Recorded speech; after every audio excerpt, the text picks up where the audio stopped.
નમસ્કાર. ચાલો આજે આપણે પૂર્ણાંકોના એક ખૂબ જ રસપ્રદ ગુણધર્મ વિશે વાત કરીએ. આ ગુણધર્મ છે બાદબાકી વિશે સમૃદ્ધતા. તો ચાલો એકદમ મૂળભૂત સવાલથી શરૂઆત કરીએ. વિચારો કે જ્યારે આપણે કોઈ એક પૂર્ણાંક સંખ્યામાંથી બીજી પૂર્ણાંક સંખ્યા બાદ કરીએ તો શું થાય છે? બસ આ જ સવાલના જવાબમાં આપણી આજની આખી સમજણ છુપાયેલી છે.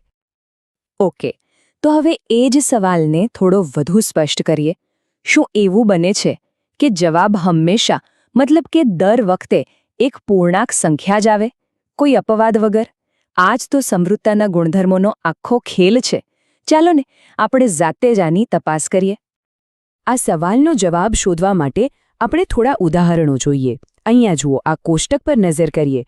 સૌથી પહેલું ઉદાહરણ લઈએ 7 ઓછા 9. હવે જુઓ, 7 અને 9 આ બંને પૂર્ણાંકો છે, ખરું ને?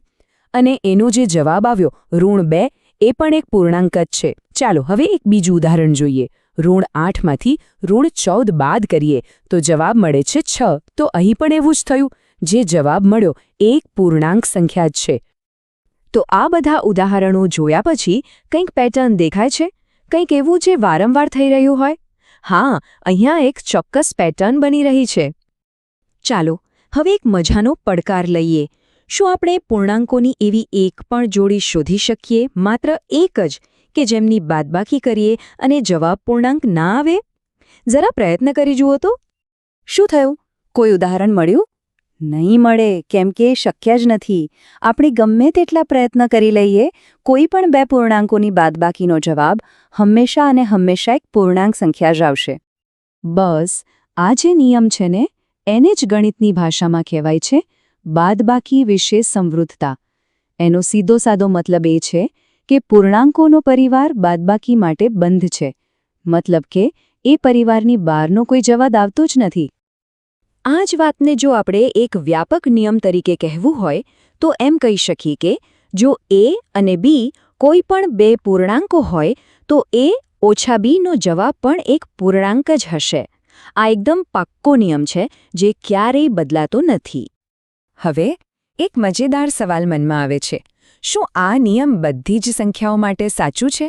જેમ કે પૂર્ણ સંખ્યાઓ, એનું શું? શું એ પણ આ નિયમ પાળે છે?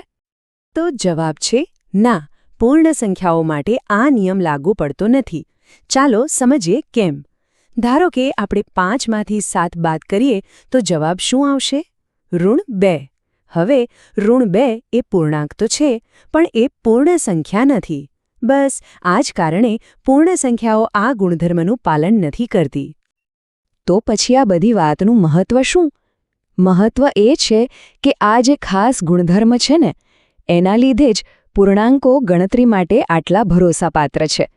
આપણને એકદમ ખાતરી હોય છે કે પૂર્ણાંકોની બાદબાકી કરીશું તો જવાબ પૂર્ણાંક જ આવશે, બીજું કંઈ નહીં.